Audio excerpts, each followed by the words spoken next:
Do you ever feel like there are two warring sides within you?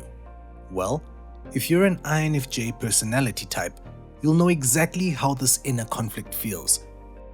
With the demanding need for alone time and the hovering craving for external connection constantly interfering with one another, it seems like there's always a subtle factor of dissatisfaction in an INFJ's everyday life. So, the real question is, what's really behind this inner conflict, and can it ever be resolved? Welcome back, psychos. Before we get into it, we'd love it if you liked and subscribed to our channel, as well as to click the post notification bell so you never miss a video. Alright, let's get right into it. Starting with Number 1. They can blame their cognitive functions. Out of all the talked about contradictions that come with being the INFJ personality type, there's nothing more obvious to the ones with this type themselves than the inner war between their introverted and extroverted cognitive functions. With the unique mix of introverted intuition and thinking versus extroverted feeling and sensing, it's easy for the INFJ to get wrapped up in their inner confusion. While one side of the INFJ requires unstructured quiet time to process their complex inner world, the other side demands that they meet their external responsibilities. With the constant internal battle of choosing the comfort and serenity of aloneness versus the intimacy that comes with interacting with the external world, it's easy to feel unsatisfied when one side of the scale gets prioritization over the other. While in some cases these cognitive functions go hand in hand by allowing the INFJ to efficiently uptake new information through their extroverted functions to keep their introverted functions satiated, it doesn't make this inner clashing any easier. Number 2. Sometimes their external world can become nothing but a distraction. It's fair to say that the demanding responsibilities of everyday life aren't always the most enjoyable. However, for the INFJ, their external duties and surroundings can take a major toll. With such a complex inner world and an overall preference to spend time within, this introverted intuitive personality type can become lost in their thoughts, causing them to completely disconnect from their outside world. Their insights and ideas are complicated, and as they spend time alone, they sink into layer upon layer of meaning and richness. When the INFJ gets into these trance-like states, it's as if external stimuli becomes nothing but a nuisance to the important inner work they're trying to concentrate on.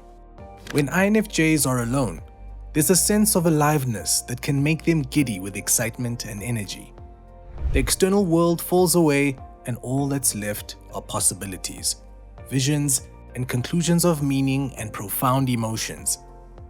Although essential to their character and growth, this particular component of this never-ending inner war not only causes certain relationships and essential responsibilities to feel ignored temporarily, but it can also send the INFJ into an introverted loop of relying too heavily on their internal state.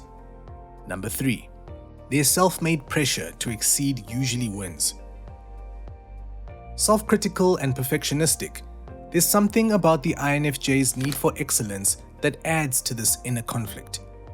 While on one hand, the INFJ simply wants to enjoy the life they're living, on the other side of things, this type can't help but to put an unnecessary amount of pressure on themselves to be, do, and have the best they possibly can. With an at times unattainable craving for contentment, the INFJ's self-made expectations are often what causes the underlying dissatisfaction they have for life. They hold an internal pressure to exceed the expectations of those they love, those who rely on them, and the visions they have for themselves.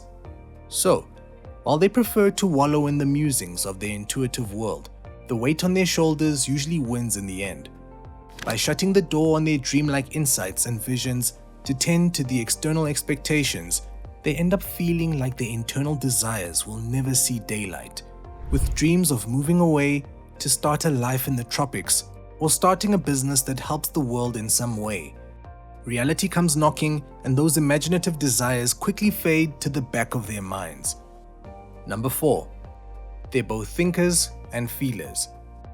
Another interesting and at times obvious aspect of these conflicting personality components is the battle between being both thinkers and feelers.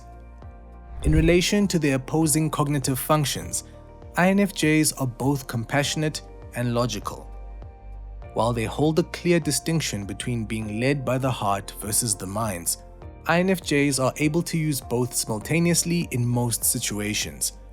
However, just because they make this look easy and balanced, that doesn't mean there isn't a factor of confusion that goes on internally. This combination of artistic vision and fact-based reasoning can make INFJs appear to have two distinct personalities, making it difficult when giving advice or making arguments. It's not uncommon for this personality type to discredit or contradict themselves when explaining their reasoning for a belief. Likewise, INFJs can end up playing devil's advocate, especially in times where their opinion is asked by someone who thinks they'll side with them due to their agreeable nature. Number 5. Their sarcastic side versus their serious, deep thinking side. When it comes to external personality, the INFJ has two extremes that they're known to project onto others. Depending on the day, the situation, and the relationship one has with the INFJ, you either get their notorious deep thinker that can't help but solve others' problems, or the uncharacteristic and surprising sarcastic side. From philosophical insights to dark humor, sometimes it's difficult to keep up with this personality type's unpredictable reactions. Luckily, by using their extroverted feeling function and intuitively examining their external environment, they get it right almost every time. Despite the moments of internal contemplation, these two opposing sides of the INFJ work effectively for reacting appropriately to different situations. With their fun-loving sarcastic nature adding a light-hearted spin on serious situations, their philosophical approach can bring others down from their high horse and allow them a deeper look into what really matters. And while their approach may seem off-putting to certain people that haven't gotten to know the INFJ well, once this type lets you into their world, these warring sides become quite admirable. Number 6. They can be both submissive and dominant.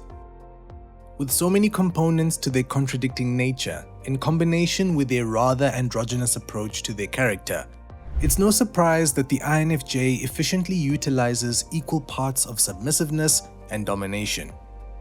Whether it be in romantic relationships, career positions, conflict resolution, parenting, or standing up for what they believe in, INFJs are able to switch their demeanor from calm, emotionally dependent, and understanding introversion to demanding, decisive, and confident. These two inner characters play equal roles in the day-to-day life of an INFJ. While most people tend to utilize one end of the spectrum more than the other, INFJs seem to have a pretty balanced approach to the two sides. With perfectionism and high standards being a part of their core personality, a dominant side becomes quite necessary. Meanwhile, their empathetic and advocating side requires a submissive-like attitude. Although these sides certainly have their conflicting differences and challenges when it comes to choosing which approach to take, much like their ability to choose sarcasm or seriousness appropriately, their submissive and dominant attitude usually comes quite naturally. And lastly, number 7.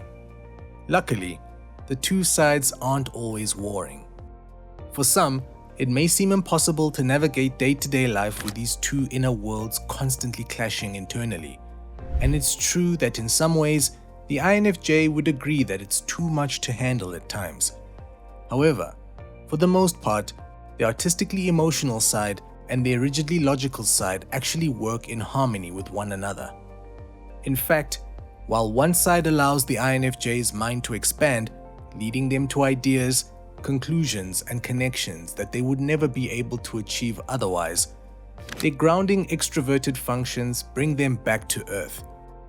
Without their introverted intuition, an INFJ would simply not have half the strengths they possess as this unique personality type. Yet, if they didn't have their grounding functions, they would get lost in their imaginative wonderment, never being able to appease their perfectionistic, goal-orientated visions. By effectively utilizing the best of both worlds, this left and right brain personality type is given the ability to see the world and the people in it through all angles, despite the struggles this dual perspective gift entails. Well, psychos, that's it for today. So, do you agree with these two sides of the INFJ personality type? Let us know in the comments below. Also, make sure to leave us a like, share with your friends, and subscribe to our channel so that you never miss a video.